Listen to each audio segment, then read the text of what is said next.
UX dan sekarang saya bekerjanya di Webflow Development. Jadi, fokusnya lebih ke development-nya sekarang.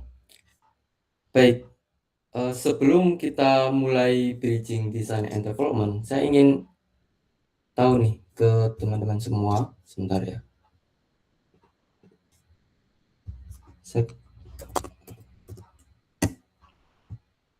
Oke.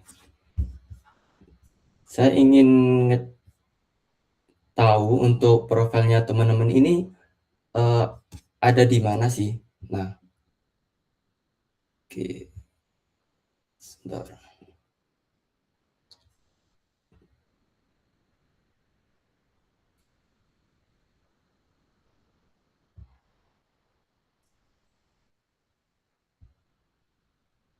Oke, baik, teman-teman bisa scan barcode ini untuk saya ngecek apakah teman-teman ini, lebih dekat ke desain, development, atau masih eksplorasi, teman-teman?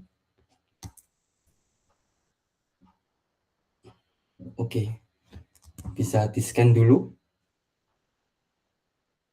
Mungkin sambil scan saya mau tanya juga untuk rata-rata teman-teman untuk saat ini di semester berapa ya, teman-teman? Bisa chat di Google Meet.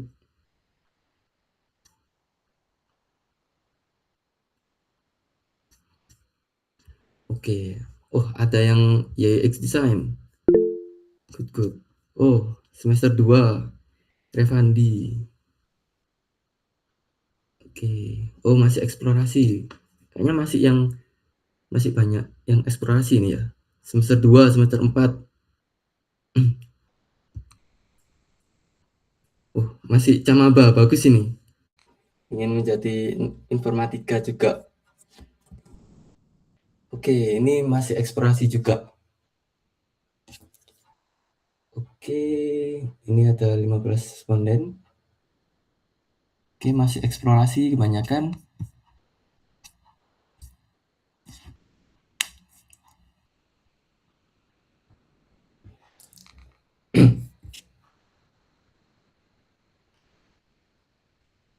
Oke, kalau teman-teman yang masih ini mengisi. Oke, oh ada yang development juga. Oke.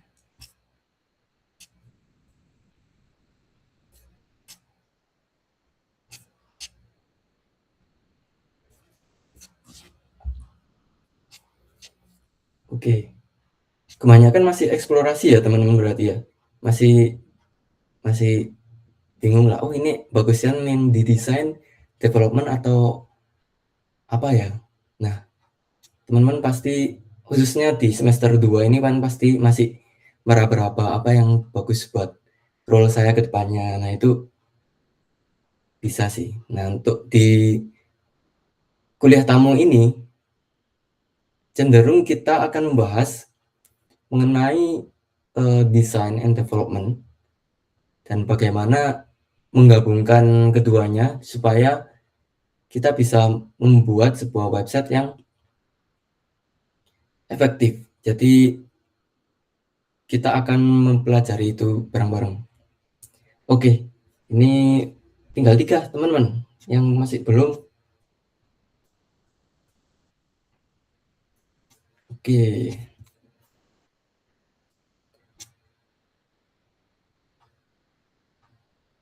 Oke, ini saya rasa masih banyak teman-teman yang masih eksplorasi ya teman-teman ya. Jadi nggak masalah. Jadi teman-teman di sini akan mendapatkan perspektif di industri ini seperti apa sih, based on pengalaman saya selama 4 tahun ini di UI design dan di web development sendiri. Oke, kita lanjut ke materi yang akan saya bawakan. Jadi di sini apa sih yang mau kita bahas? Yang pertama ini adalah mindset. Jadi di sini mindset kenapa desain dan development ini harus terhubung. Nah, ini kita harus mengatur mindset ini supaya satu visi lah. Kemudian yang kedua adalah workflow. Nah, di workflow ini pastinya akan saya jelaskan mengenai flow yang biasanya ada di industri ketika kita mulai desain sampai mendevelop website yang live ini seperti apa. Baru yang ketiga, kita akan mengenal Webflow sebagai visual development, sebagai jembatan antara desain dan development-nya itu sendiri. Nah, ini nanti akan saya demokan. Kalau ada waktu yang cukup panjang, nanti akan saya demokan agak panjang. Kemudian keempat adalah skill roadmap. Jadi yang saya harapkan di sini teman-teman ketika keluar dari meeting ini, teman-teman udah tahu nih, oh skill-skill apa sih yang seenggaknya dibutuhkan di industri ini dan bisa teman-teman persiapkan mulai sekarang. Nah, oke, aku mau share untuk di sini, kenapa desain dan development harus terhubung. Jadi gini teman-teman, ini mindset yang perlu teman-teman pahami karena di dalam industri sendiri itu ada 3 aspek penting, khususnya kalau di industri software atau di agensi software itu ada 3 aspek ini yang paling penting adalah design, development, sama business goals. Nah, ketiganya ini itu nggak boleh jalan terpisah teman-teman. Jadi harus jalan satu arah. Nggak boleh itu kalau desain itu dia memikirkan desainnya sendiri tanpa mengetahui struktur web atau struktur developmentnya itu nggak boleh teman-teman. Jadi harus paham itu juga. Kemudian development itu juga harus paham tujuan apa yang dia desain. Tujuan desain itu sendiri. Jadi supaya apa? Supaya bisnis goals-nya itu tercapai teman-teman. Nah, ketiga hal ini itu akan menjadi sebuah website yang kuat kalau ketiga hal ini itu bergerak secara satu arah. Karena kita berbicara seputar website, jadi ketiga aspek ini harus teman-teman harus sinkron lah ketika di industri. Nah, yang biasanya terjadi teman-teman, berdasarkan pengalaman saya, gap yang sering terjadi itu adalah desainer. Itu desainnya udah bagus, tapi ketika diimplementasi itu amburadul ataupun hasilnya itu kurang sesuai ekspektasi. Contohnya, sudah bikin layout yang bagus tetapi responsifnya belum dipikirkan. Kemudian yang kedua adalah komponen visual itu harus konsisten. Dan gap yang sering terjadi ini ketidakkonsisten ini membuat development-nya ini menjadi lambat. Jadi karena development-nya lebih lambat akan berpengaruh ke timeline project-nya itu sendiri. Kemudian gap-nya di sini karena developer harus menebak behavior, hover, active, error sama empty state-nya karena desainernya sendiri tidak nge-provide hal itu. Nah, karena ketiga hal ini bisa menjadi apa yang diimplementasi ini berbeda dengan yang didesain. Nah, kita contohkan dari contoh desain atau hasil yang telah saya bikin ya. Nah, ini adalah contoh desain landing page. Nah, kalau dilihat, ini hasilnya bagus teman-teman. Dia dari segi warna dan komposisinya ini bagus. Namun, di sini ada yang kurang teman-teman. Di sini, dia tidak, apa ya, layoutnya ini tidak konsisten atau komponennya ini tidak dibuat. Jadi ketika desainer mau melihat apa sih hover atau active state yang mau diinginkan ini seperti apa. Di sini dari desainernya tidak melakukan providing soal hal itu dan desainnya ini cuma bentukan desktop aja. Jadi nggak ada responsif desainnya. Nah, hal ini yang membuat hasil akhirnya ini kurang sesuai di responsifnya khususnya karena desainer itu fokus ke visualingnya aja. Berbeda dengan contohnya, tuh coba saya contohkan di real website saya.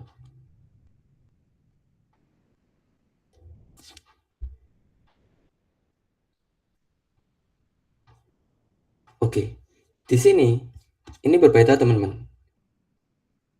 Jadi di project saya ini sudah saya berikan untuk responsive design. Jadi ketika developernya ingin melakukan development, dia sudah tahu ini untuk tampilan di mobile akan seperti apa. Kemudian di sini juga sudah saya cantumkan bagaimana sih hover state atau active state di dalam desain ini seperti apa. Nah, ini contohnya di button. Jadi di sini di button sudah saya buat untuk button yang default, hover, loading, sama disable.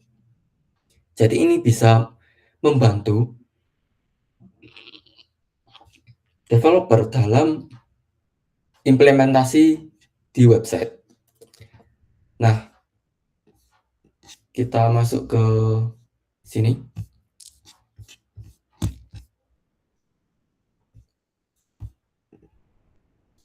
Nah, yang sering terjadi untuk dampak dari adanya gap ini, yang pertama adalah slow delivery, teman-teman. Jadi, ketika desainer hanya cukup fokus pada visual tanpa memperhatikan dari struktur websitenya, itu akan menghabiskan waktu untuk revisi implementasi. Karena di development juga perlu adanya revisi, nggak hanya di desain juga. Nah, karena developernya ini nggak sinkron sama desainer, maka revisinya ini akan terjadi terus-menerus. Mungkin menjadi reverse engineer ya mungkin ya kalau istilahnya sekarang. Kemudian yang kedua adalah pure UX. User juga bingung karena flow dan CTA juga tidak jelas. Jadi karena tidak adanya kesinkronan, maka bikin developer ini bingung.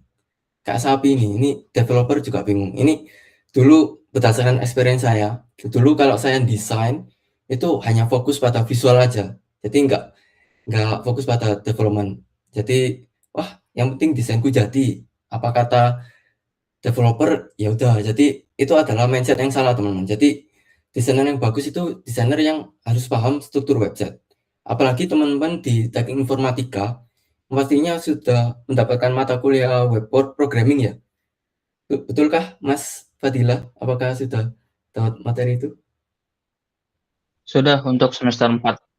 Oke, pastinya untuk struktur website juga sudah paham ya. Untuk yang semester 2 nantinya akan dipelajari lah pelan-pelan. Nah, selanjutnya adalah inconsistent UI. Jadi karena developernya nggak sinkron, jadi dia bikinnya ya asal-asalan gitu. Jadi tampilan section ini nggak terasa satu sistem. Maksudnya terasa satu sistem ini karena di website itu kalau dari segi marketing itu ada konsep yang namanya AIDA, awareness, interest, desire, sama action. Jadi kalau di website yang teman-teman biasa lihat itu pastinya ada navbar, kemudian ada hero section, ada section solution atau feature-feature, baru section CTA, dan baru section footer. Nah, itu tampilan yang harus ada di sebuah website atau di landing page. Nah, kalau tampilan ini nggak terasa satu sistem, maka developernya juga bingung. Seperti itu. Kemudian hard to maintain juga. Kalau ketika desainer nggak paham struktur website dan nantinya sudah diimplementasi, dan kalau ada revisi dari klien, itu developer juga makin pusing, teman-teman. Jadi udah pusing di desainnya, tambah pusing di revisinya. Nah, itu jangan sampai terjadi kalau teman-teman udah masuk di industri. Mungkin kalau di perkuliahan, teman-teman kalau ikut lomba itu pasti ada hackathon.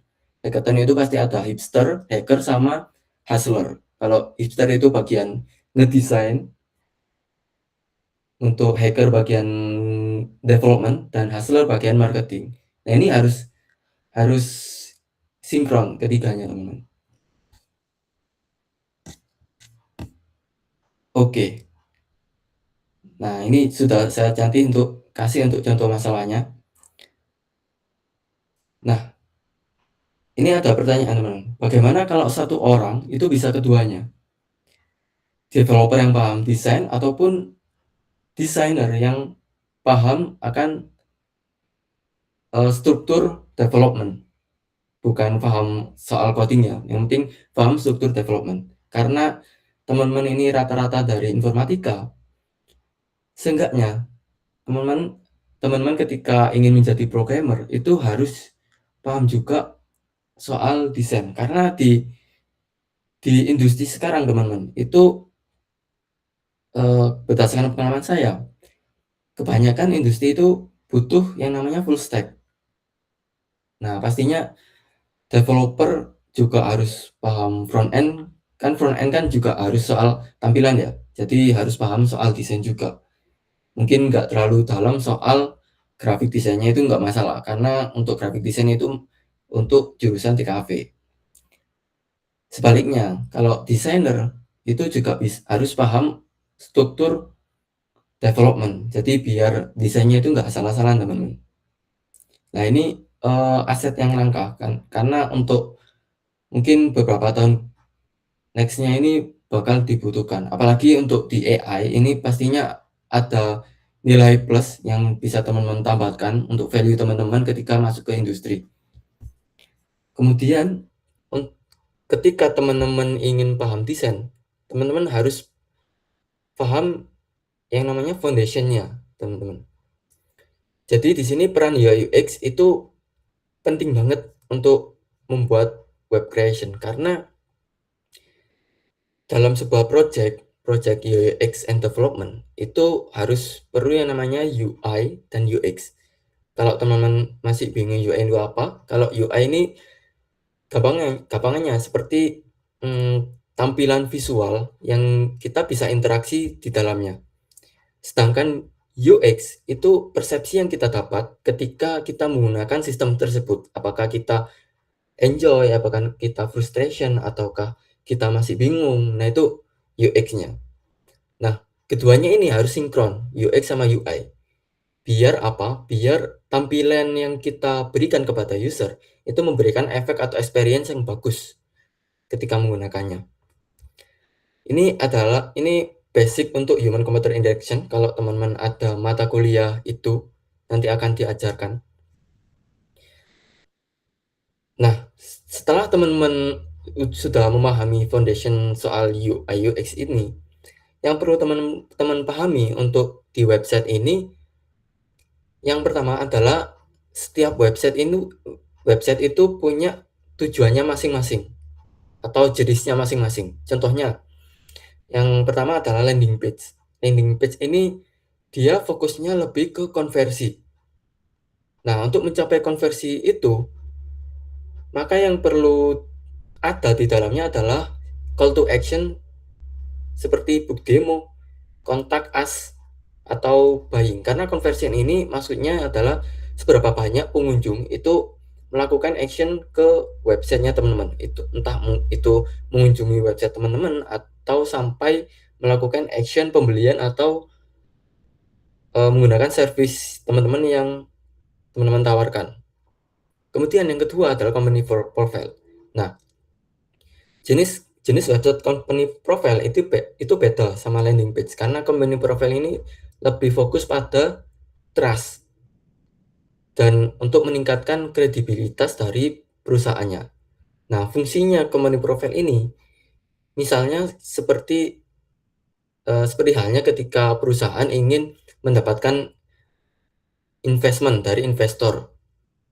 Pastinya kan ketika perusahaan ini melakukan pitching, itu bisa menyodorkan company profile. Nah, dengan adanya company profile, website company profile ini harus mampu untuk memberikan trust yang baik kepada investor. Supaya apa? Supaya investor ini bisa memberikan funding kepada perusahaan. Beda lagi dengan website career page. Nah, career page ini contohnya kayak Glints atau Deals, itu lebih condong ke applicant. Jadi actionnya ya ini untuk apply ke lowongan kerja yang masih dibuka. Kemudian selanjutnya adalah dashboard. Nah, ini lebih ke web app ya. Nah, untuk web app sendiri itu tujuan utamanya adalah efisiensi. Ya, ini untuk mempercepat tugasnya teman-teman.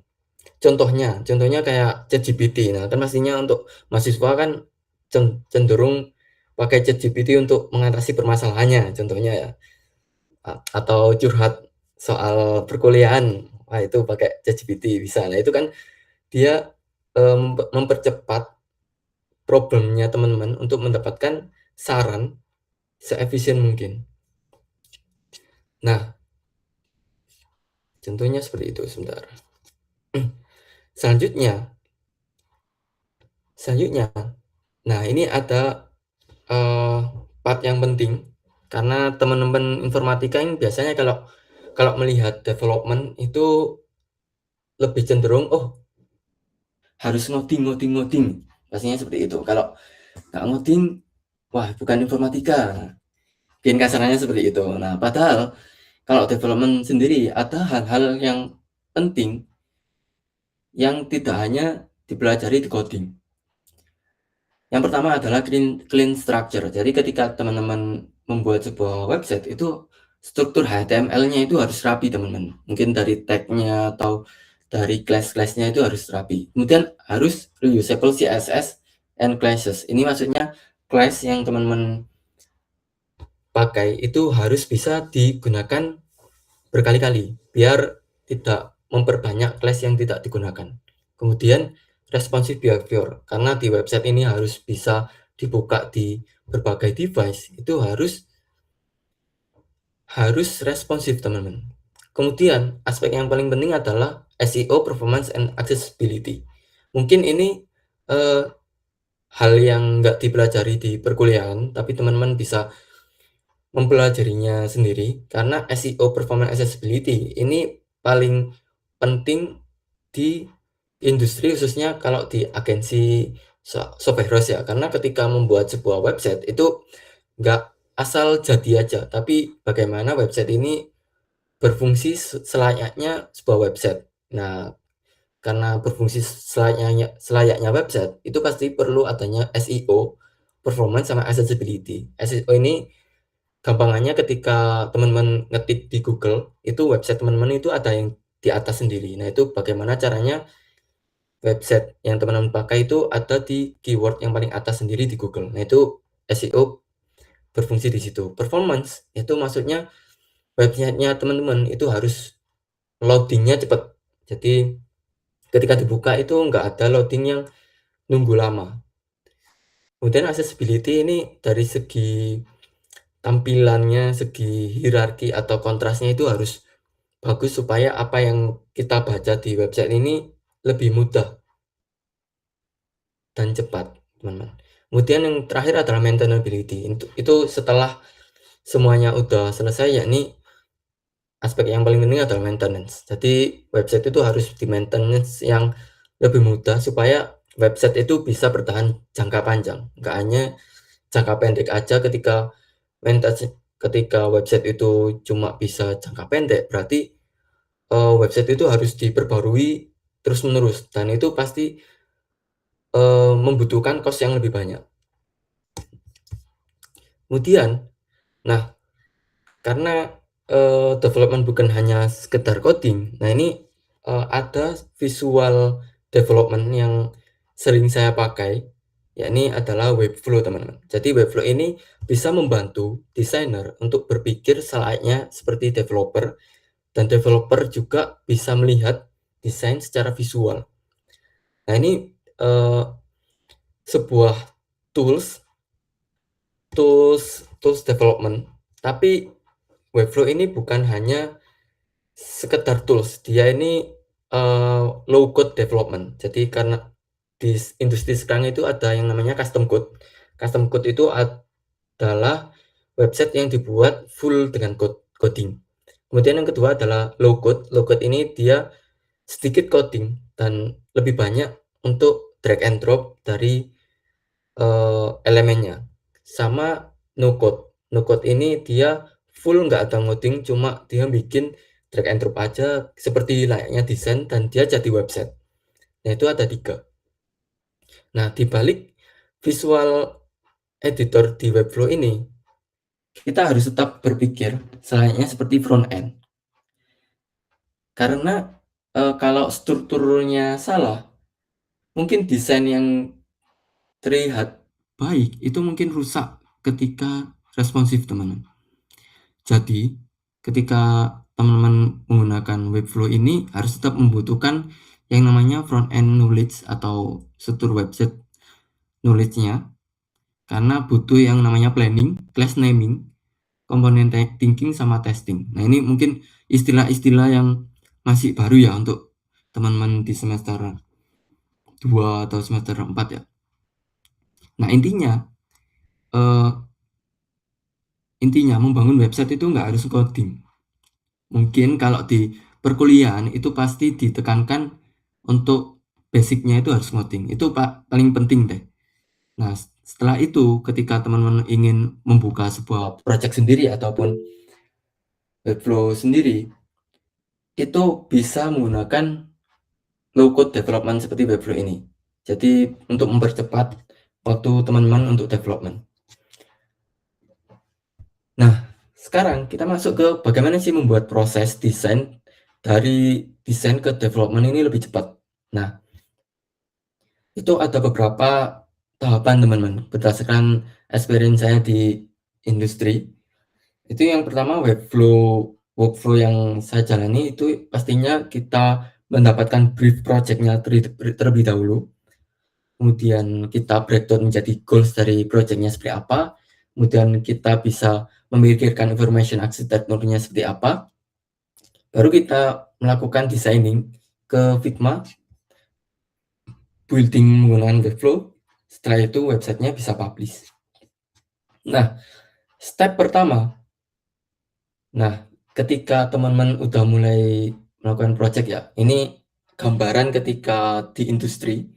Ini mungkin di perkuliahannya tidak diajarkan, tapi di industri ini berpengaruh juga. Yang pertama, ketika teman-teman udah masuk ke industri dan udah mulai mengerjakan sebuah project, itu pasti ada project brief.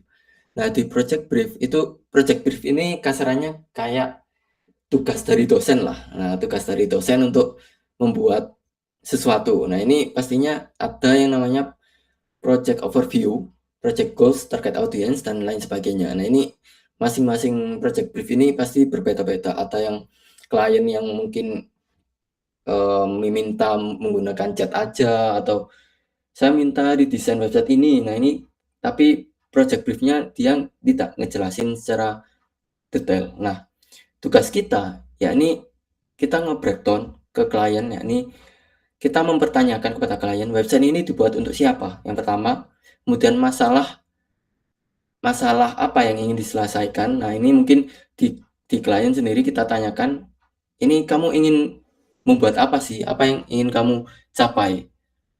Kemudian apa action utama yang ingin didorong? Nah, ini contohnya kalau websitenya soal produk gitu ya, pastinya action utamanya kan pastinya kayak download aplikasi atau kontak us. Nah, itu harus paham nih action utama apa yang perlu didorong. Kemudian konten apa yang paling penting. Nah, ini teman-teman tanyakan ketika briefnya belum jelas. Kalau sudah jelas ya tinggal teman-teman pahami dari project brief yang panjang ini. Kemudian apakah website ini perlu CMS atau fitur dinamis? Nah, CMS ini kayak gampangnya seperti database, cuma dia lebih simple dan bisa digunakan di Webflow. Nah, selanjutnya teman-teman, itu adalah information architecture. Ini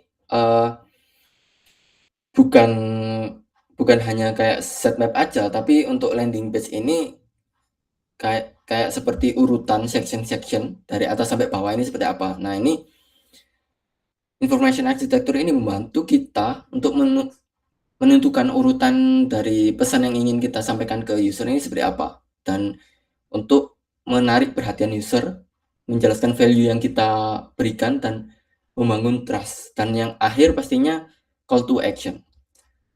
Nah, untuk mendapatkan information architecture itu bisa dari brief yang sudah dikasih. Ini contoh yang dari project yang saya dapatkan. Ini di brief sudah ada kayak seperti recommendation dari homepage-nya seperti apa, sampai section-section yang diperlukan. Nah, ini bisa teman-teman konversikan menjadi sebuah desain. Nah, sebelum ke desain, nah teman-teman, maksud saya sebelum masuk ke desain hi-fi, itu harus membuat sebuah sketsa dulu. Pastinya ketika teman-teman belajar desain kan pasti perlu di sketsa. Nah, tujuan sketsanya ini atau wireframe itu untuk menentukan urutan atau prioritas dari kontennya seperti apa. Kemudian layoutnya seperti apa, apakah susunannya dia kiri kanan atau atas bawah. Nah, ini teman-teman tentukan. Kemudian flow usernya. Nah, ini ketika user melakukan action ke get started today. Nah, ini akan mengarah kemana. Nah, ini harus teman-teman pikirkan juga sama CTA placement. CTA ini contohnya kayak button ini, teman-teman. Ini harus teman-teman perhatikan penempatannya seperti apa. Nah, setelah wireframe-nya sudah jadi, nah, yang terakhir adalah bangun desain sistem. Nah, fungsinya desain sistem ini supaya ketika teman-teman melakukan desain itu harus ada aturan desainnya seperti tipografi yang saya coba contohkan aja ya.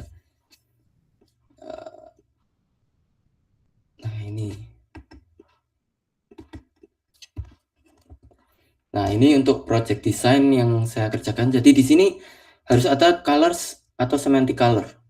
Nah, di sini contohnya ada color palette. Jadi ketika teman-teman mau desain harus didokumentasikan terlebih dahulu untuk primary colornya seperti apa, warna seperti apa, kemudian fontnya juga harus seperti apa.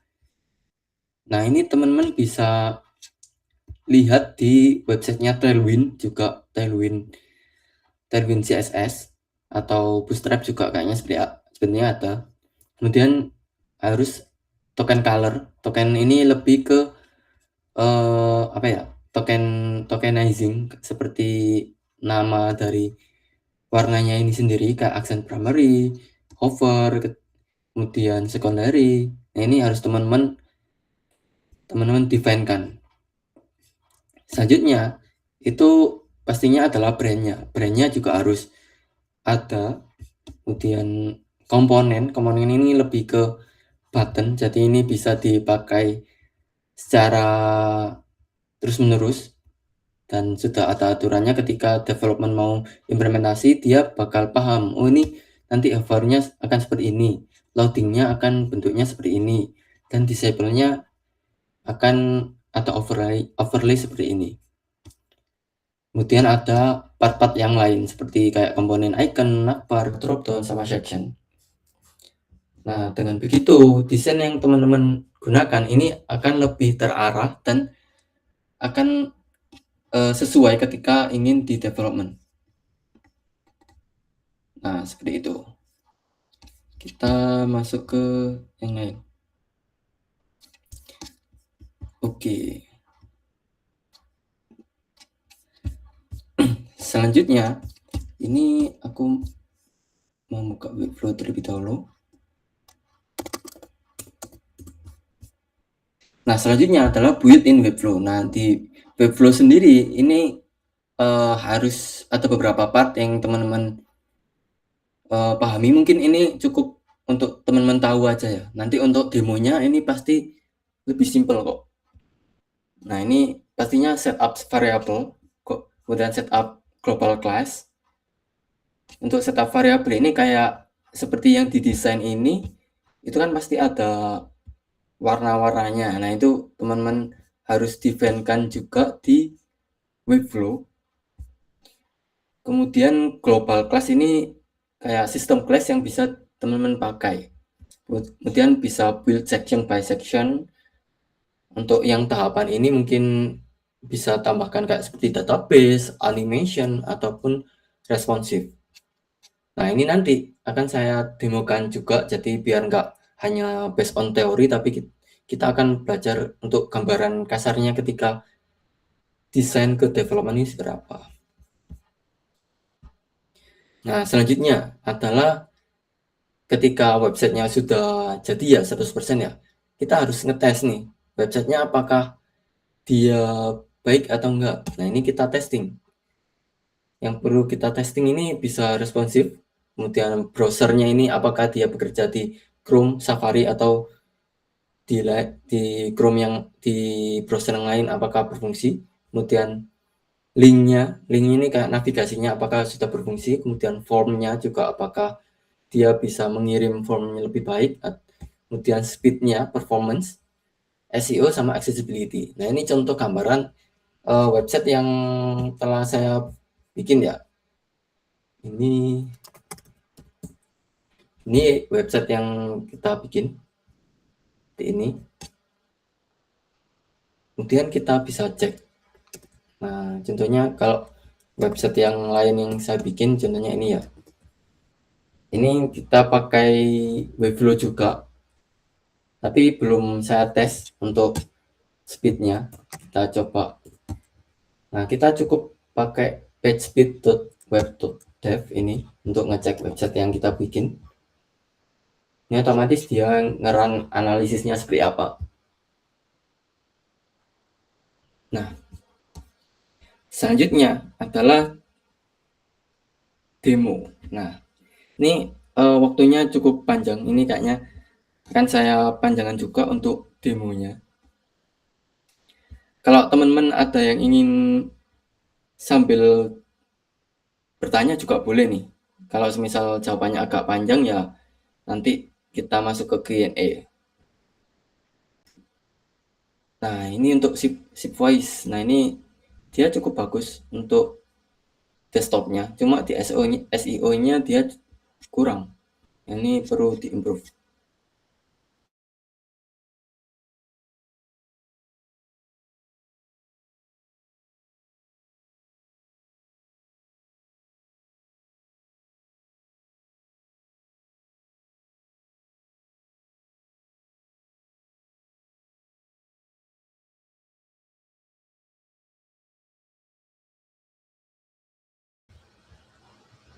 Oke, sorry teman-teman, tadi Chrome saya nutup sendiri. Oke, kita lanjutkan. Apakah suara saya masuk? Aman. Oke. Nah, sekarang kita masuk ke demo. Kita coba pakai ini aja deh. Screen yang sudah ada. Nah, di screen yang ini kita coba aku ambil salah satu ya. Semisal teman-teman sudah melakukan desain seperti ini. Nah, gimana caranya kita bisa desain sekaligus bisa di develop. Nah, seperti kita coba buka dulu.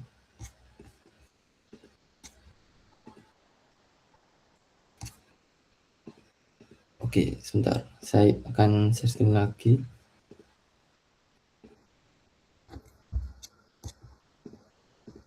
Oke.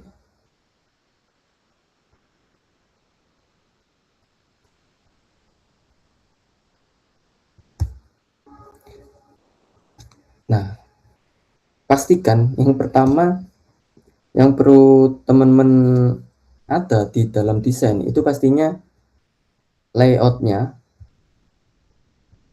ini harus rapi, jadi biar ketika di development ini lebih enak. Jadi pertama siapkan desainnya, kemudian kita masuk ke Webflow. Jadi Webflow ini sekilas Webflow.com.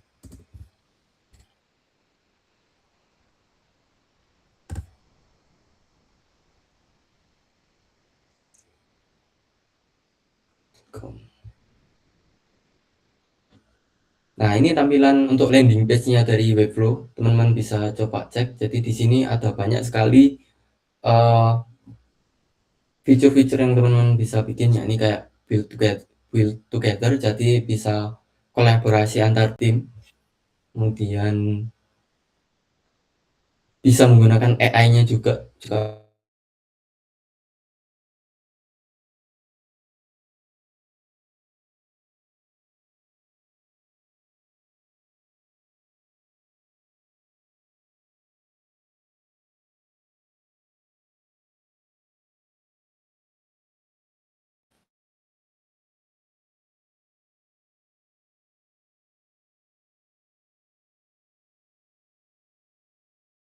Sepertinya saya perlu webflow apa itu browser yang lain.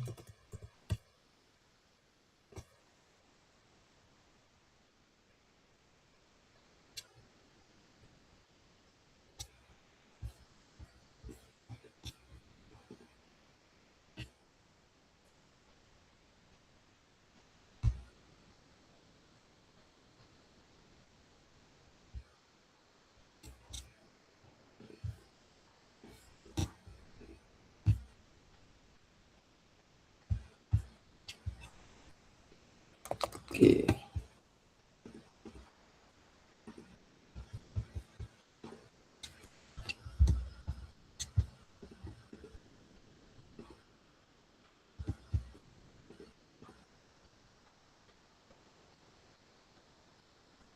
Oke, kita coba pakai salah satu dari project saya.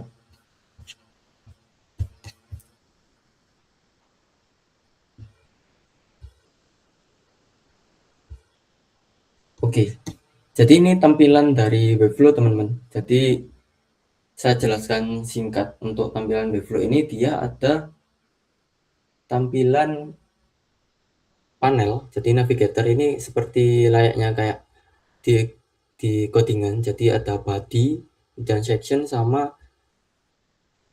komponen-komponen yang lain. Nah, di sini teman-teman bisa lebih enak untuk customize. Jadi ketika ingin new page juga bisa nge-create. Contohnya kita coba bikin page baru ya, demo page ya. Nah, contohnya seperti ini. Nah, teman-teman bisa tinggal drag and drop aja teman-teman. Contohnya kita pakai layout. Nah, ini sudah ada template-nya. Jadi teman-teman bisa drag and drop seperti ini. Nah, tinggal teman-teman ganti. Kalau mau gambarnya seperti apa, nah ini teman bisa ganti di sini. Nah, tinggal kita ganti untuk ukurannya, mau ukuran seperti apa. Nah, seperti ini. Nah, ini lebih simple daripada teman-teman coding manual.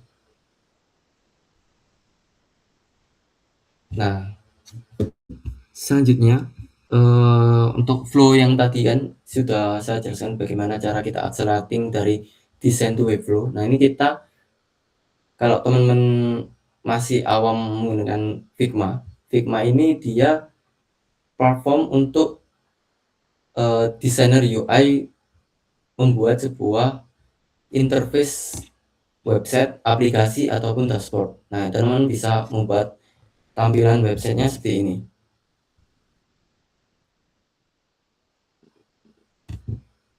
Nah, cara yang paling simpel itu teman-teman bisa pakai plugin. Oh ya, sebelum itu aku mau tanya nih, dari teman-teman sendiri ada yang sudah familiar kah dengan Figma? Bisa komen di chat atau oh baru pertama kali mas. Nah itu coba komen di Figma siapa siapa aja yang pernah pakai, yang masih belum pernah, sama yang udah familiar.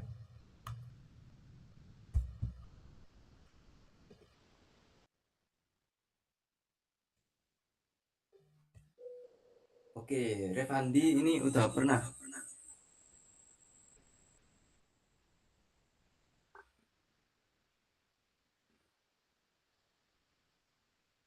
Cek cek.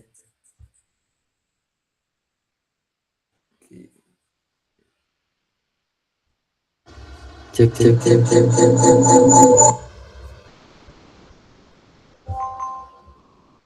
Oke, suara saya masih.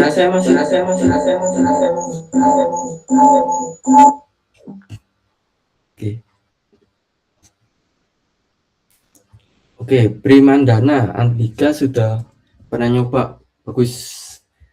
Oke, yang masih belum, apakah ada teman-teman?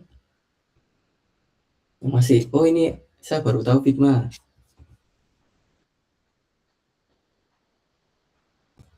Oke, kalian udah pernah tahu caranya seperti ini teman-teman. Jadi ketika teman-teman udah ada desainnya, teman-teman tinggal pakai yang namanya plugin, yang namanya Figma to Webflow. Bisa teman-teman pakai di sini Figma to Webflow.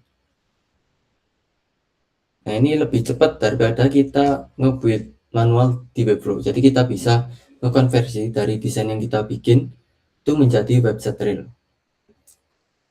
Nah,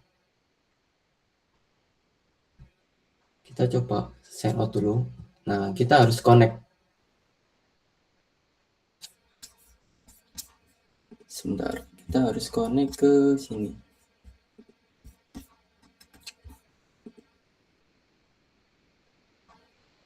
Try again.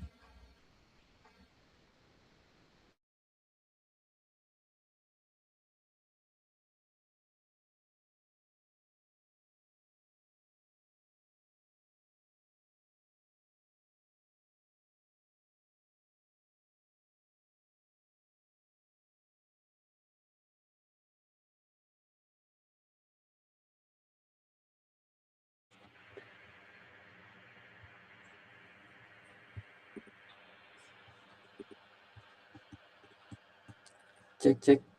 Halo, untuk suara saya apakah kedengar? Aman-aman. Oke, videonya masih belum ini sih. Share screen.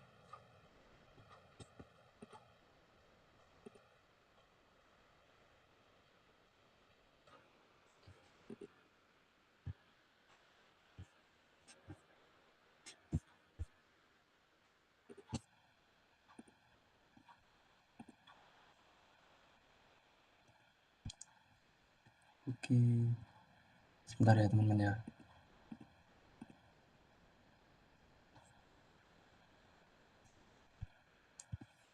Sepertinya Google Chrome saya ini bermasalah.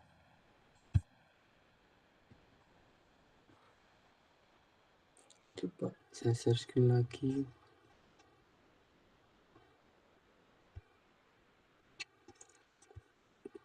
Oke, nah ini udah. Kita buka lagi.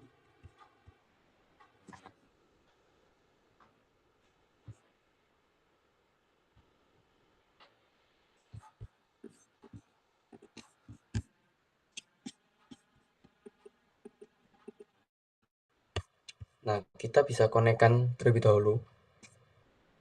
Nah, ini masih belum connect. Nah, kita bisa autoreskan ke project yang ingin kita pakai. Contohnya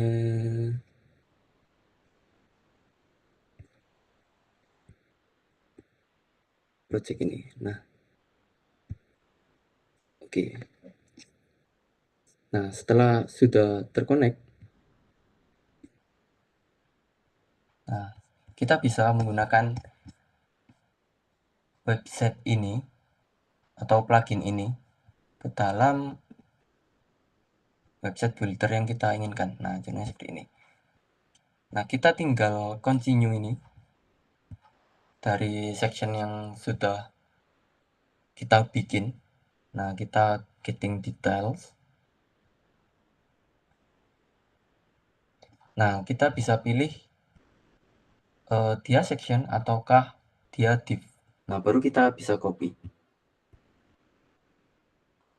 Nah, otomatis ketika ini sudah tercopy, kita bisa melakukan paste di sini, teman-teman. Boom. Nah, otomatis jadi, teman-teman. Jadi dia otomatis langsung tercopy. Cuma ini karena copy paste, jadi kita harus merapikannya lagi. Nah, untuk merapikan, nah ini kita cukup pakai klik-klik doang. Jadi di sini kita sudah ada hero section, kemudian container, ada left sama right. Nah, di sini kita bisa atur semisal gambarnya bisa kita replace, gambarnya mau gambar ini. Nah, ini kita bisa ganti. Kemudian fontnya semisal responsifnya kurang. Nah, ini kita bisa atur di responsif sini, teman-teman. Jadi di sini ada responsif untuk 1920, desktop breakpoint, tablet, mobile sama mobile yang portrait. Nah, ini kita bisa adjustment di sini.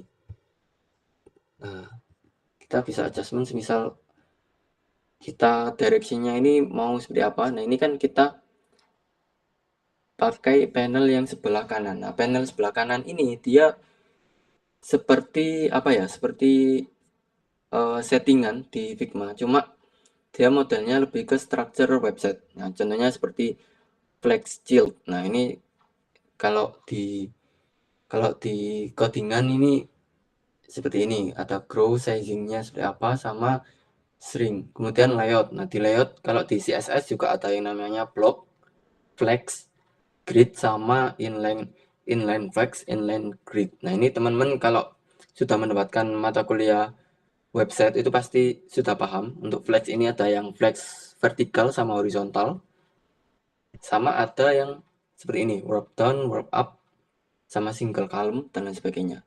Sama ada grid. Nah, di sini kita mau merapikannya di responsif. Nah, yang pertama ini dia kurang responsif ya. Nah, kita ginikan dulu, kita rapikan.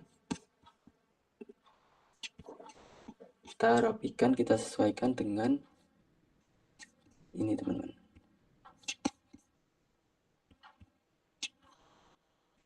Oke, ini kita 1140 misal 1280. Nah, ini kayak max width-nya berapa ya? 1420 300.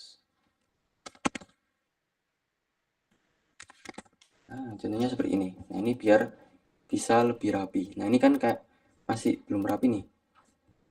Kita pakai yang namanya max width. Kita bikin 120 di sini. Jadi biar ketika responsif dia lebih enak. Nah,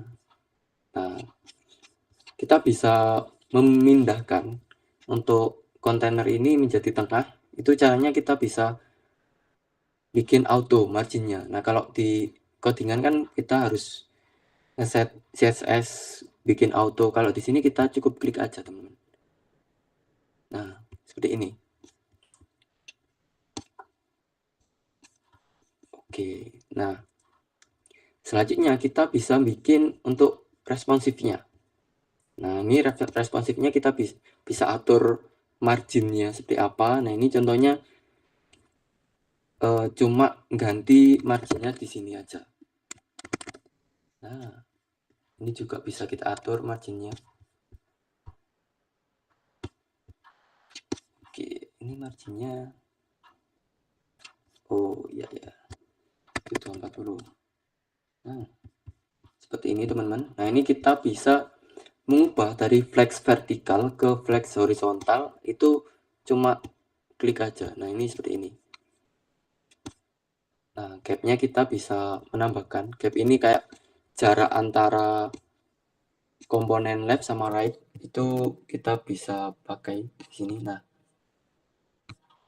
ini cukup kelihatan rapi. Cuma hasilnya ini masih perlu kita rapikan. Nah, contohnya seperti ini. Nah, kita pakai yang namanya width. Nah, di sini di right ini sizingnya ada width, min width, sama max width. Jadi kita bikin untuk width-nya ke 100%. Nah, biar lebih rapi, ini juga kita hapus untuk max width-nya. Nah, dengan begini kan lebih rapi. Kemudian, nah untuk ini juga dia bakal lebih rapi, teman-teman. Nah, kita bisa stretching aja, dan mobilnya juga bisa stretch seperti ini. Nah, kita bisa bikin jarak seperti ini. Nah, ini otomatis dia bisa lebih rapi, teman-teman. Tinggal nanti teman-teman bisa adjust seperti apa. Nah, contohnya yang sudah selesai itu ada di kontak. Nah, ini yang sudah saya bikin responsif, jadi dia tampilnya seperti ini. Kemudian kalau tampilan mobilnya dia seperti ini. Nah, ini teman-teman bisa cek di website ini, build.wcg.webflow.io. Nah, ini yang saya bikin mulai dari desain UI UX sampai ke Webflow. Nah, tidak ngoding sama sekali, tapi kita bisa menambahkan codingan juga untuk customizing. Nah, untuk menambahkan codingan sepertinya ada di sini, di edit page. Nah, ini teman-teman bisa nambahin codingan-codingan seperti ini. Nah, ini saya ada codingan juga. Ini untuk sepertinya kayak ya, untuk apa ini? Tab. Oh ya, untuk tab sama untuk SEO juga. Ini saya masukkan di sini. Jadi Webflow ini fleksibel, teman-teman. Jadi kalau teman-teman pusing untuk full ngoding, ya bisa pakai Webflow ataupun bisa pakai Figma Site, itu juga bisa. Karena Webflow ini cuma salah satu dari visual editor. Karena masih banyak visual editor yang lain yang bisa teman-teman pelajari. Oke, itu sedikit demo. Kita lanjutkan ke materi.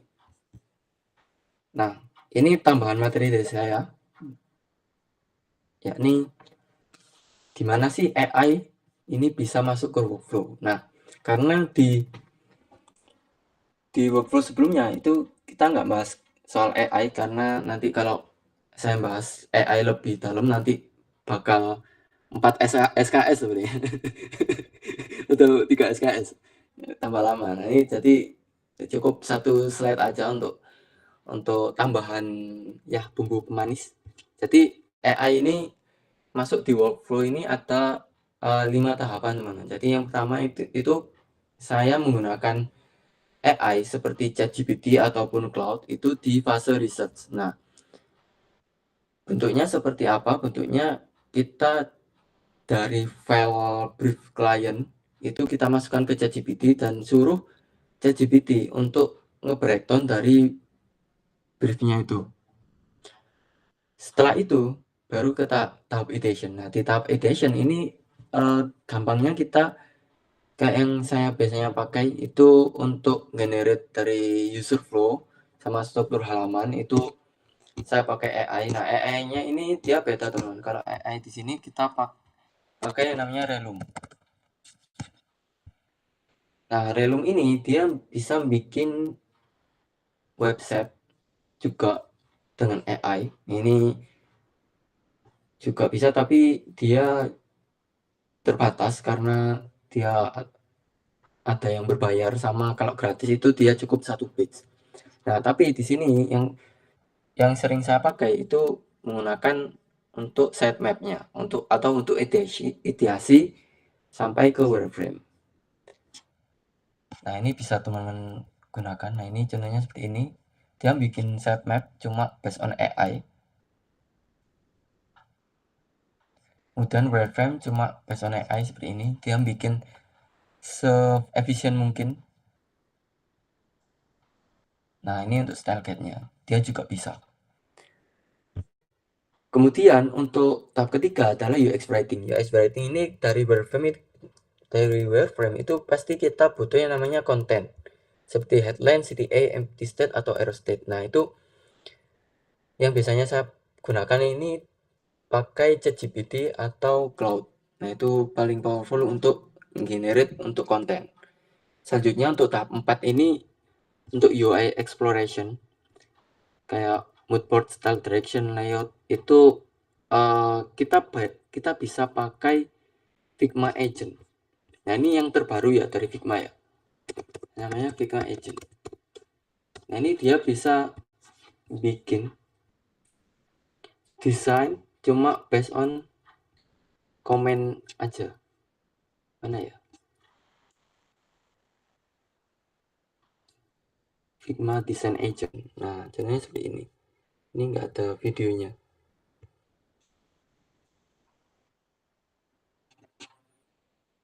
Nah, ini teman-teman bisa bikin seperti ini.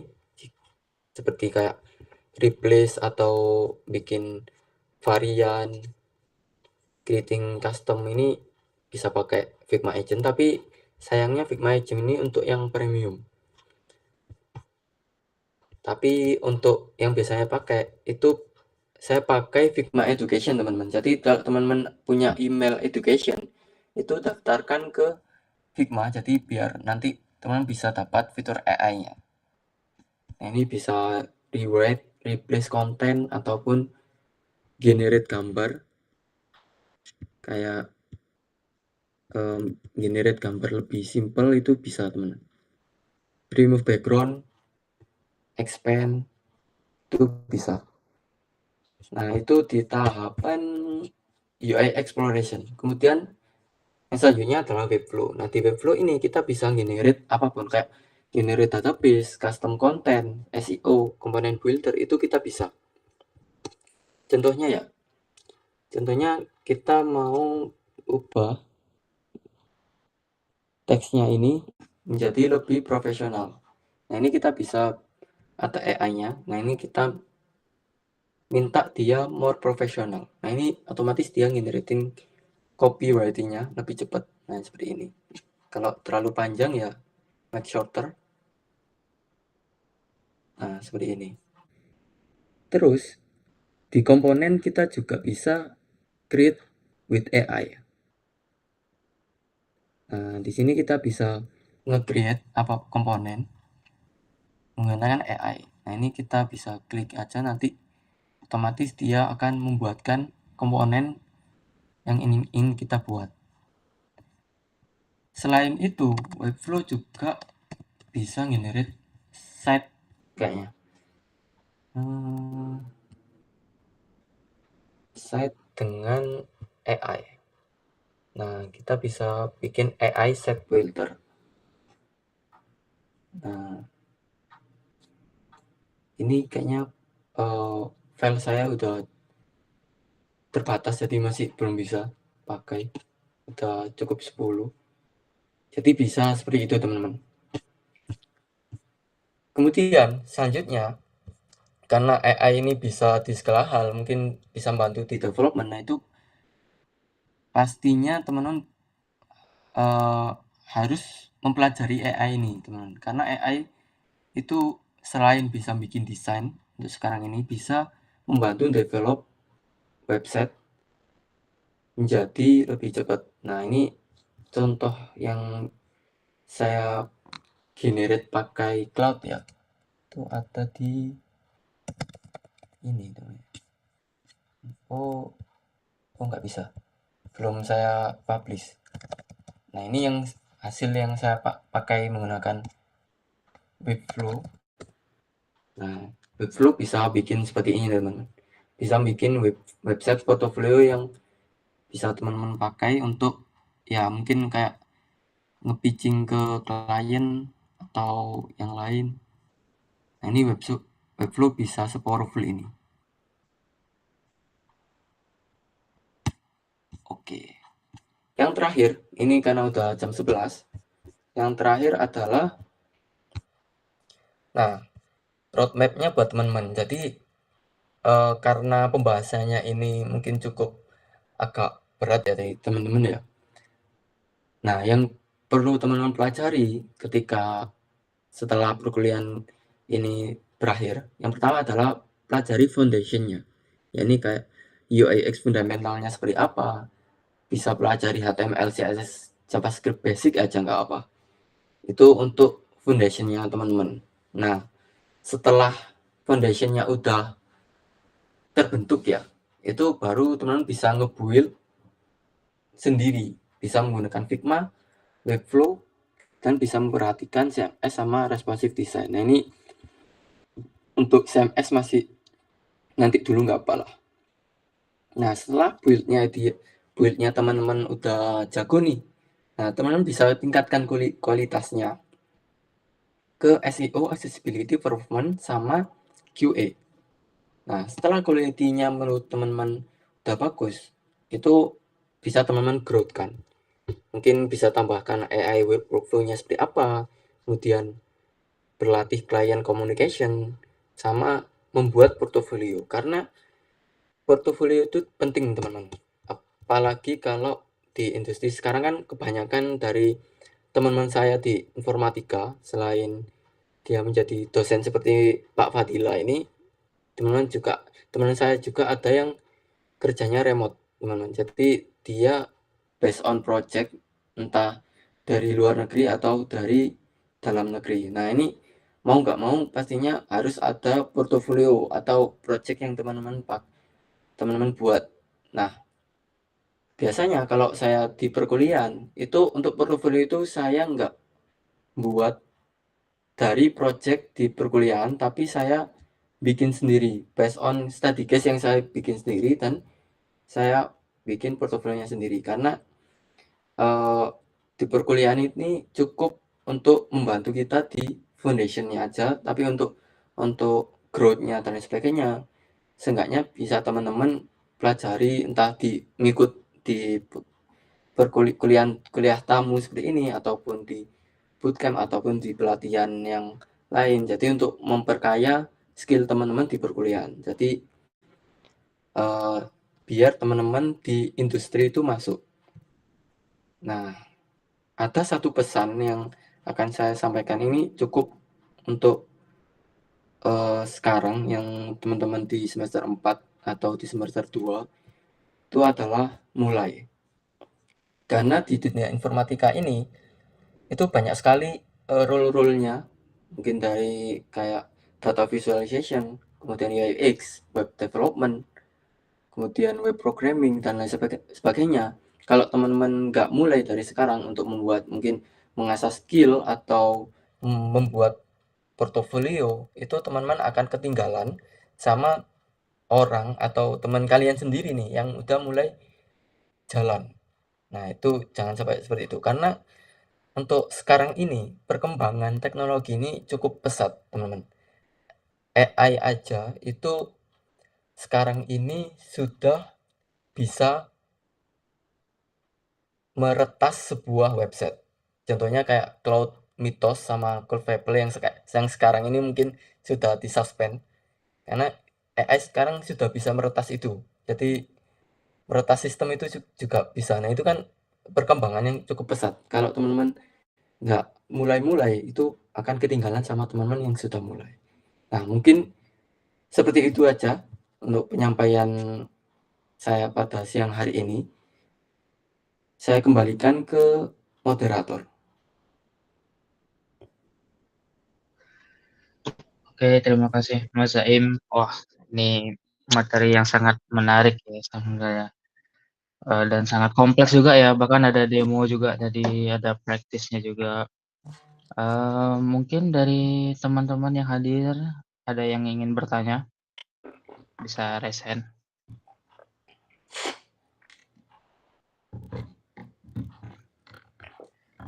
Gimana, mungkin ada yang mau ditanyain lebih dalam lagi, terutama ya, apalagi ini dari praktisi gitu ya, yang mana pengalamannya pasti udah lebih jauh daripada uh, sekadar di perkuliahan.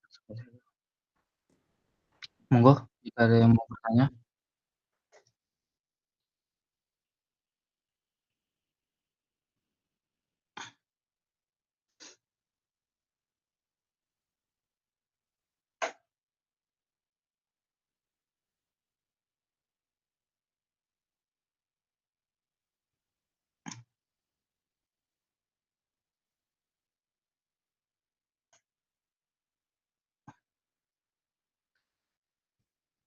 bisa resign atau mungkin bisa melalui chat ya?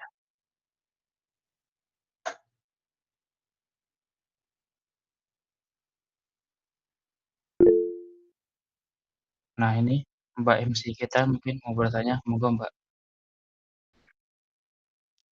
Suara saya udah masuk belum, Mbak? Sudah Sudah masuk. sudah. Oke.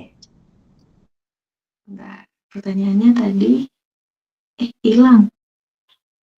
Nah, Bapak tadi sempat menyampaikan bahwa developer yang memahami desain merupakan aset yang langka, begitu juga desainer yang memahami development.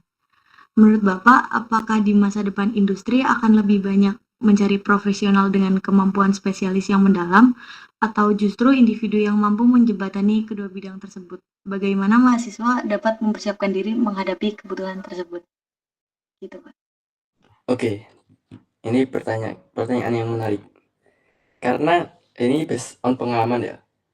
Karena di informatika sendiri, mungkin kalau di SMA kan pasti beda ya, ada beberapa matkul. Nah, di informatika lebih fokus ke bidang informatika. Nah, ternyata ketika teman-teman pelajari mungkin satu bidang di bidang software engineer. Nah, ketika teman-teman masuk di software engineer, yang seenggaknya teman-teman udah ngerasa, oh spesialisasi di software engineer, itu ketika teman-teman udah masuk lebih dalam, itu teman-teman akan merasa bahwa teman-teman ini menjadi seorang generalis. Karena di sekarang ini ada dua tipe, ada spesialis sama generalis. Semakin teman-teman masuk ke bidang yang spesialis, teman-teman akan merasa, oh saya menjadi generalis. Contohnya saya sudah 4 tahun di UX. Nah, saya kira spesialisasi saya di UI UX. Namun ketika sudah mengalami beberapa project, ternyata UI UX ini general banget teman-teman. Jadi masih ada spesialisasi yang ada di dalamnya. Contohnya kayak UX writer, UI design sendiri, UX design, sama apalagi ya, interaction design, kemudian apalagi ya, experience design juga ada, web design, mobile design. Nah, itu ada spesialisasi. Nah, development juga begitu. Meskipun ada di front end ya, semisal front end, kan pastinya perlu mempelajari UI UX, kemudian SEO analis. Nah, itu kan pastinya kayak berpikiran lebih generalis. Nah, saran saya, teman-teman bisa menjadi seorang generalis, tetapi ada satu part yang perlu teman-teman spesialisasikan. Mungkin di sekarang ini ada yang namanya, kalau pernah saya dengar itu specialization T-shape. Nah, contohnya seperti ini. Nah, ketika teman-teman bisa di informatika, mungkin di UX, analis, testing, deploy. Nah, itu teman-teman harus ada spesialisasi yang teman-teman expert banget nih. Nah, itu contohnya di coding. Nah, dengan adanya spesialisasi area yang generalis ini, teman-teman bisa paham UX, paham analisis, paham testing, paham deploy, tapi teman-teman lebih jago di coding. Nah, ketika T-shape ini teman-teman udah terbentuk, nah teman-teman bisa buat menjadi M-shape. M-shape. Nah, oh nggak ada ya. Nah, inilah. Jadi teman-teman bisa ketika saya nih. Nah, ini cenderungannya saya merasa M-shape karena saya dulu spesialisasinya di UX, tapi sekarang expand ke development, lebih ke no-code. Jadi knowledge saya yang coding, full coding yang based on scratch itu saya nggak terlalu pinter di sana. Tapi ketika saya development itu saya harus bisa membuat website yang sesuai apa yang saya desain. Jadi atau spesialisasi tambahan. Ini contohnya seperti ini. Jadi ini mungkin lebih ke sepak terjangnya teman-teman ya. Kalau teman-teman masih mahasiswa ya pasti pelajari dulu mungkin datar semua.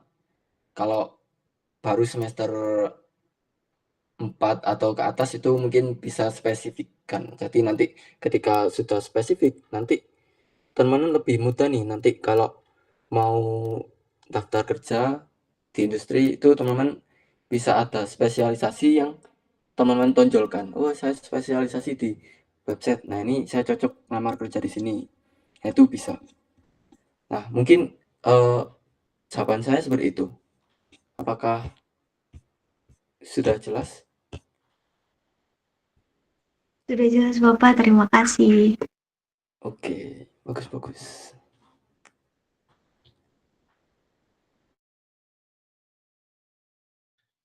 Oke, mungkin ada lagi yang ingin bertanya atau ingin menggali lebih dalam? Nah ini, Mas Revan, monggo. Cek. Mohon izin apakah suara saya bisa terdengar ya Mas? Aman. Oke, jadi sebelumnya terima kasih udah menyampaikan materinya untuk Mas Zaim. Saya ingin bertanya, kalau misalkan kita ini yang mau iseng-iseng belajar UI UX gitu, kita bingung tuh mau ambil temanya apa. Misal kita ambil deh tema buat membuat portofolio kita sendiri. Nah, situ misal kita bingung mau cari aset, misal kayak referensi font, referensi color palette, warna, atau mungkin kayak referensi aset gambar dan lain-lain gitu. Nah, itu dari Mas Zaim sendiri ada nggak sih rekomendasi buat kayak tadi website nyari referensi atau mungkin sejenisnya? Terima kasih. Oke, ini bagus juga pertanyaannya. Oke, yang pertama soal referensi. Oh ya, referensi itu pastinya ada di Pinterest. Itu general ya, yang general. Teman bisa cari mungkin desain-desain atau elemen-elemen yang atau gambar-gambar yang bisa teman pakai. Kemudian yang kedua adalah dribble. Nah, di dribble ini pastinya Revan pasti udah paham ya untuk dribble ini untuk showcase website atau app. Nah, ini teman-teman bisa nyari referensi di sini atau di Behance juga ada. Kalau untuk apa ya? Untuk gambar itu lebih cakep bisa pakai Lumi.ai.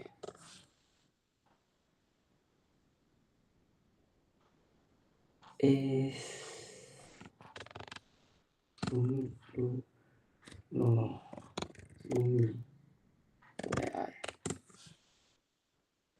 Nah, ini. Jadi daripada teman-teman pakai resource mungkin dari Freepik atau Freepik bagus sih. Freepik sekarang jadi Magnific ya. Ini bagus untuk stock image juga. Tapi untuk yang outstanding itu bisa pakai Lumi karena di sini dia nggak boring sama sekali untuk 3D-nya, ilustrasinya. Seperti ini. Kemudian untuk font sendiri untuk yang biasanya pakai itu ada di Fontshare atau Google Font juga bisa. Kalau Fontshare ini dia lebih bagus sih untuk fontnya. Dia ada banyak font yang bisa pakai. Kemudian apalagi Revandi yang tadi Misal untuk warna Mas, kalau warna gimana? Kalau warna Darwin Color Generator. Nah, biasanya saya pakai ini sih. Jadi kalau entah mau ubah warna pun dia kamu bisa tahu, oh ini implementasi ke komponennya seperti apa. Kalau warna juga bisa teman pakai di sini.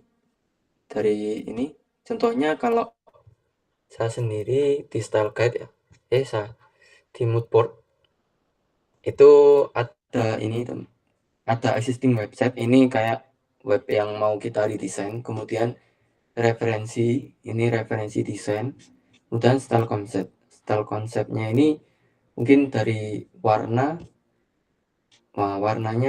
bisa dari sini atau dari layout. Jadi ada beberapa ya referensi, jadi style konsep, layout, color, sama tipografi. Untuk warna ya bisa pakai dari sini sih, nanti kumpulkan warna-warna yang cakep. Kalau pengen realisasinya seperti apa bisa pakai ini. Nah, supaya lebih cepat, nah biasanya bisa teman pakai Google Stitch. Nah, ini powerful juga untuk generate desain lebih cepat, tapi desainnya lebih AI slope. Nah, ini contohnya. Nah, contohnya ini yang saya pernah pakai. Ini saya masukkan kayak promptingnya ini kayak desain MD-nya. Kemudian saya masukkan ke sini, dia bikinkan untuk desain sistem sama websitenya. Nah, ini langsung seperti ini. Nah, ini websitenya kurang cakep sih, tapi kita bisa iterasi aja biar lebih cakep. Ini kayaknya ini iterasi kedua deh. Ini iterasi kedua dia lebih cakep karena saya masukkan referensi. Nah, kelihatan bedanya ya. Jadi untuk saat ini saya lebih cenderung memanfaatkan AI untuk membantu efisiensi pekerjaan saya sih. Jadi untuk promptingan AI ini biasanya saya pakai gitu. Ini Google Stitch ini gratis, jadi bisa pakai seperti itu. Apakah ada yang mau tanyakan yang lainnya, Revandi? Oke Mas, terima kasih. Kalau tadi untuk kalau misal kita mau cari bentuk dari project yang udah jadi nih buat sebagai pembanding dengan yang mau kita buat, itu bisa kita cari referensi di mana ya Mas? Project yang sudah jadi ini lebih ke real website ya kayaknya. Iya, bisa misal udah jadi sebuah website atau mungkin masih kayak sebuah file Figma mungkin seperti itu. Nah, menurutku kalau yang real website misal kamu mau redesign itu bisa dari Mobin ini sih.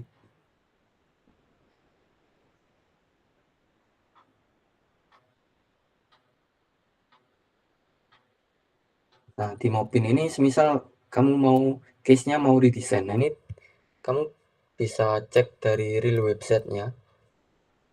Kayak yang desainku yang mengubah.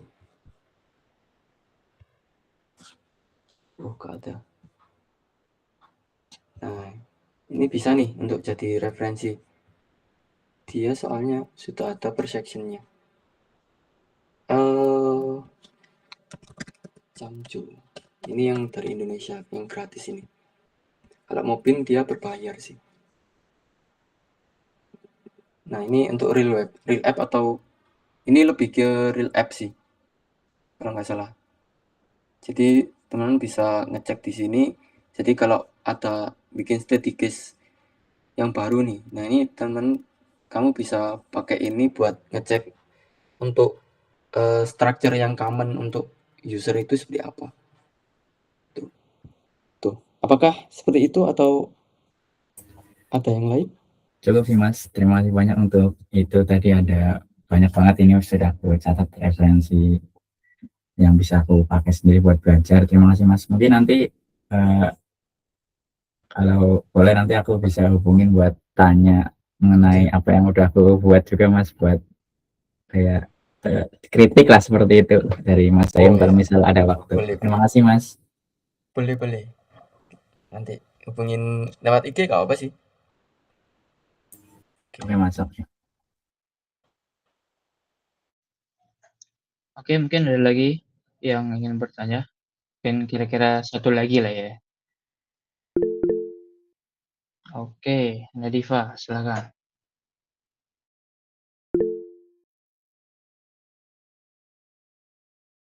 Oh, lewat kolom chat ya?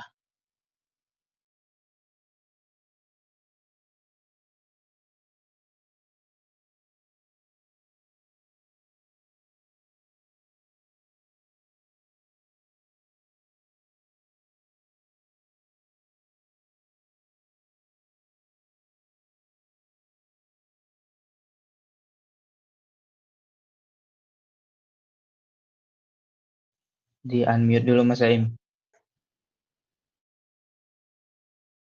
Oh ya, sorry. Ini pertanyaannya, jika mahasiswa ingin berkarir di bidang UX maupun front-end, namun sering merasa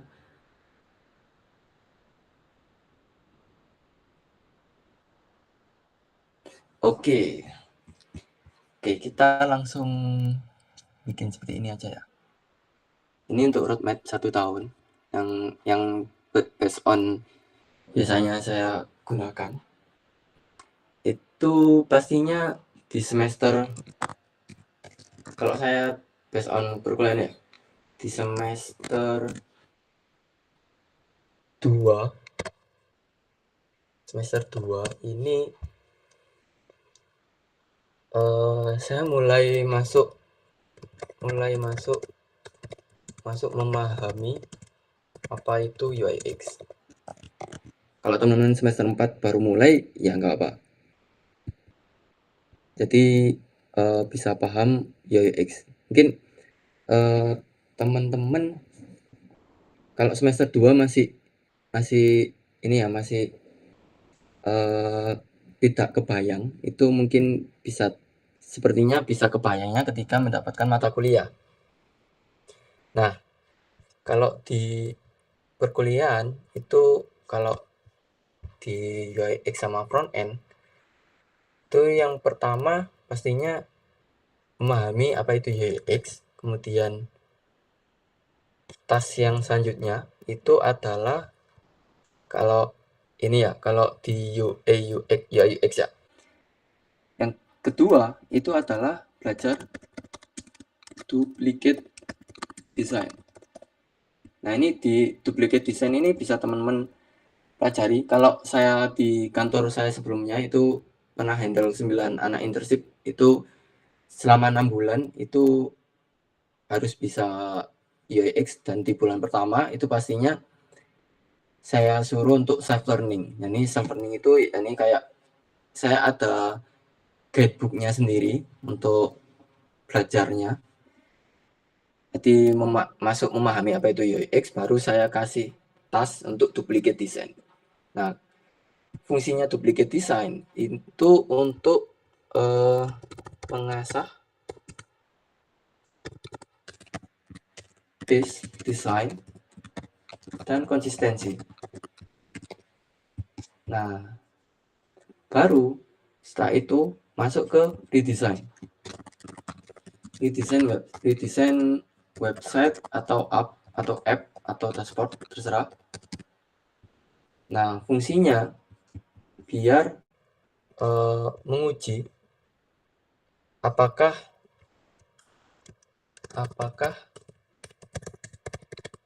tes desainmu udah baik atau belum. Nah, pastinya untuk redesign ini pasti harus ada mentor atau orang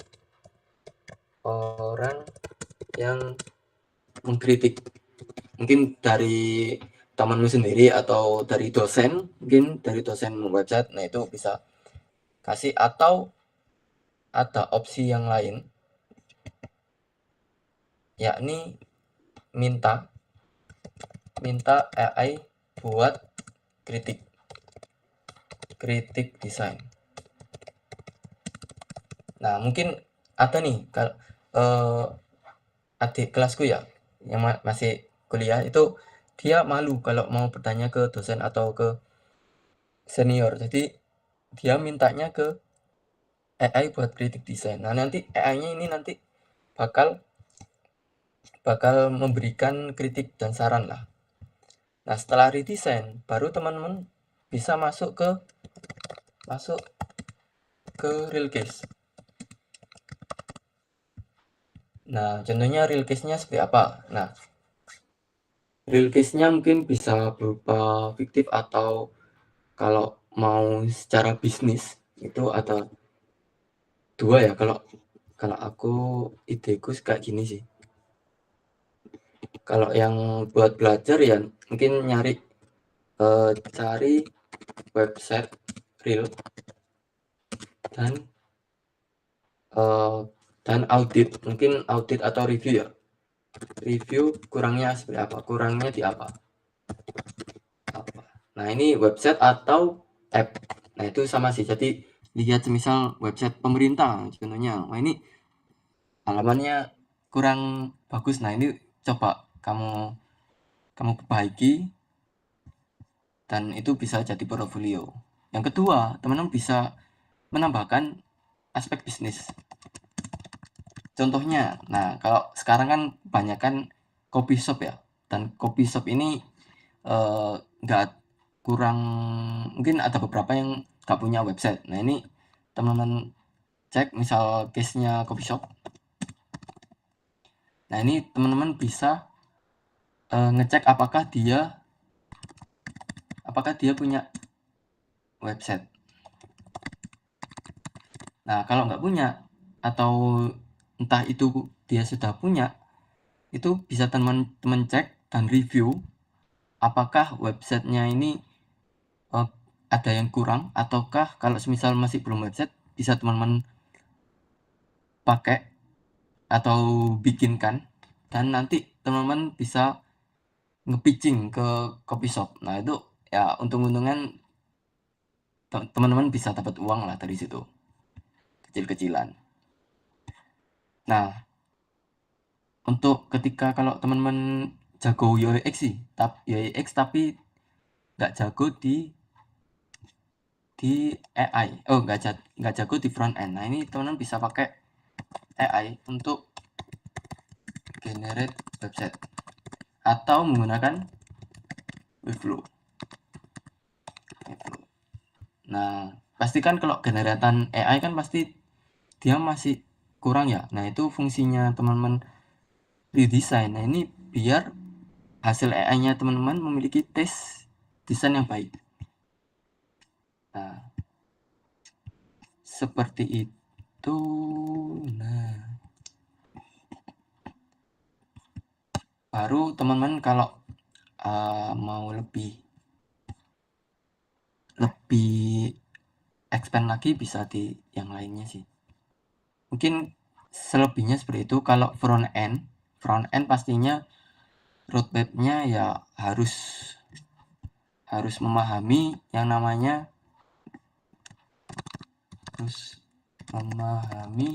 HTML, JavaScript, CSS.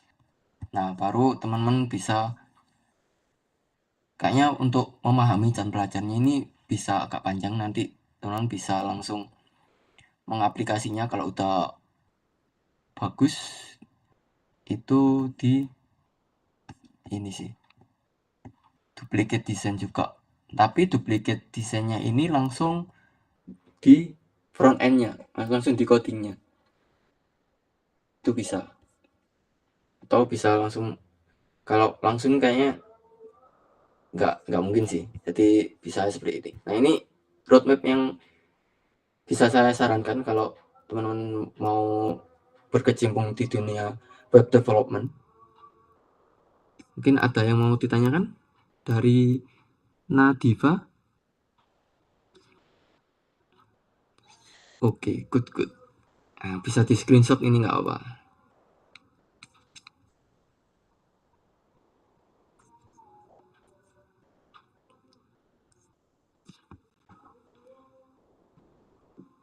Oke, saya kembalikan ke moderator. Oke, mungkin ada lagi? Oke, kalau tidak ada kita cukupkan ya. Mungkin terakhir nih Mas Zaim. Jadi kan ini teman-teman terutama yang semester 4 nih udah masuk waktu masanya magang gitu ya. Mungkin apakah kira-kira di tempat Mas Zaim ada peluang untuk mereka coba internship di situ gitu? Mungkin secara hybrid atau online atau mungkin offline, tapi kalau offline kayaknya agak berat, tapi tergantung mereka lah. Kalau untuk saat ini, untuk perusahaan yang tempat saya bekerja ini nggak buka internship sih, tapi di perusahaan saya sebelumnya biasanya buka internship tapi offline, itu Offline sih. ya, di Hello Untuk Space ya? iya, untuk yang di Science Brother ini dia nggak buka untuk internship. Kalau teman-teman ingin internship di UI UX, itu teman-teman bisa cek eh, cek kalau online itu bisa cek di IG-nya Dipa Inhouse.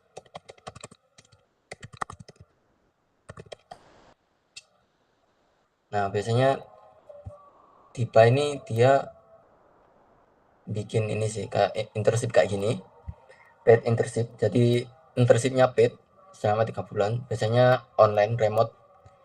Ini posisinya di Malang. Kalau yang ada di deket-deket Jogja itu banyak sekali. Di Jogja itu ada Kebumen ke Jogja kan deket ya biasanya. Kurang tahu ya. Ada di Planting, Planting, Planting Studio. Internship. Nah, ini bisa cek bukan ini. Cek di ininya lah. Nah, ini itu. Biasanya itu sih. Di Jogja itu banyak, ada Planting Studio, ada OWW Studio. Ini ada di Slab Pixel juga ada biasanya. Ini biasanya dia internshipnya agak banyak. Nah, ini bisa teman-teman cari karena di sekitar Jogja Solo ini daerah full studio sama Malang. Gitu. Kalau mau di Surabaya itu kecenderungannya industri atau pabrik. Itu sih. Jadi lebih enak bisa cari di Jogja atau Solo itu ya. Lebih banyak juga ya, harusnya ya.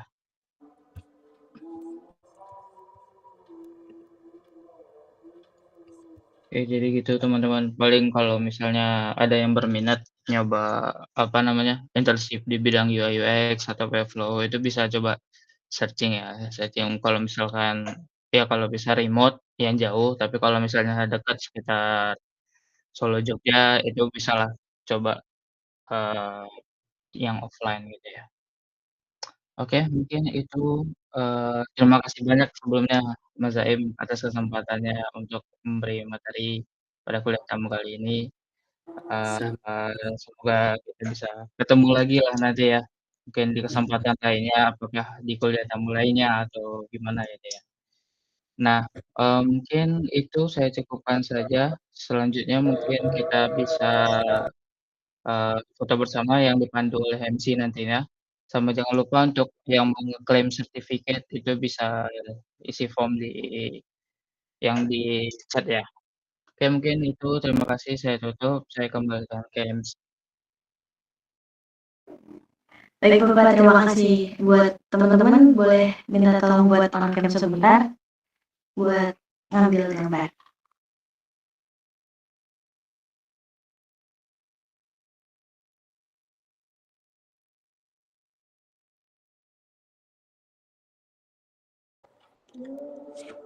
Oh ya, sambil nunggu on cam, saya izin berterima kasih kepada teman-teman yang sudah mengundang saya di perkuliahan tamu, sama mohon maaf kalau dalam penyampaian ada ke kesalahan atau ya hal teknis yang gak bisa saya kendalikan juga. Mohon maaf juga. Oke. Oke kami juga sebagai tuan rumah meminta maaf juga nih ya Mas Zaim kalau misalnya ada dari kami juga kendala teknis atau hal-hal yang mengganggu, event hari ini.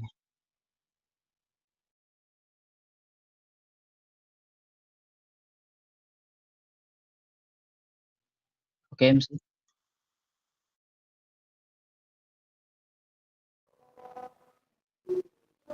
Jadi tunggu sampai jam 11.39 buat siap-siap on cam teman-teman.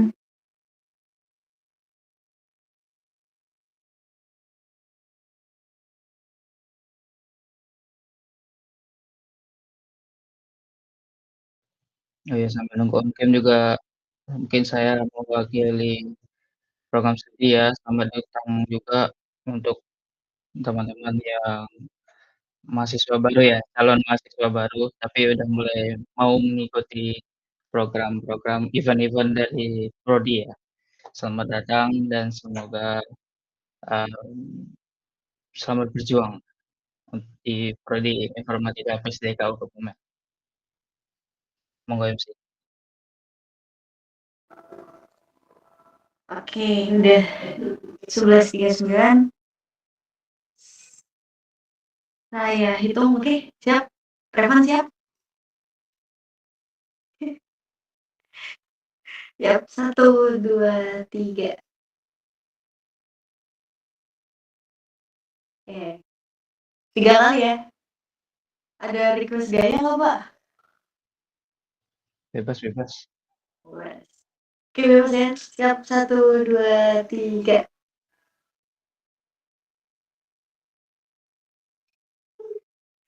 Oke, terakhir. 1, 2, 3.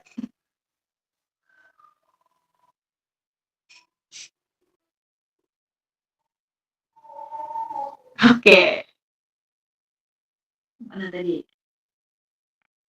Baik, terima kasih kepada Pak Fadila Siva yang telah membantu jalannya kegiatan pada pagi siang hari ini. Terima kasih pula kepada narasumber kita Bapak Muhammad Zain Maulana atas materi, wawasan, dan pengalaman yang telah dibagikan kepada kita semua. Kami juga mengucapkan terima kasih kepada Bapak dan Ibu dosen serta seluruh peserta yang telah berpartisipasi dalam mengikuti kegiatan kuliah tamu hingga selesai. Semoga ilmu dan pengalaman yang telah dibagikan pada hari ini dapat memberikan manfaat, menambah wawasan, serta menjadi inspirasi bagi kita dalam mengembangkan kemampuan di bidang UI UX dan web development. Dengan demikian berakhirlah rangkaian kuliah tamu program studi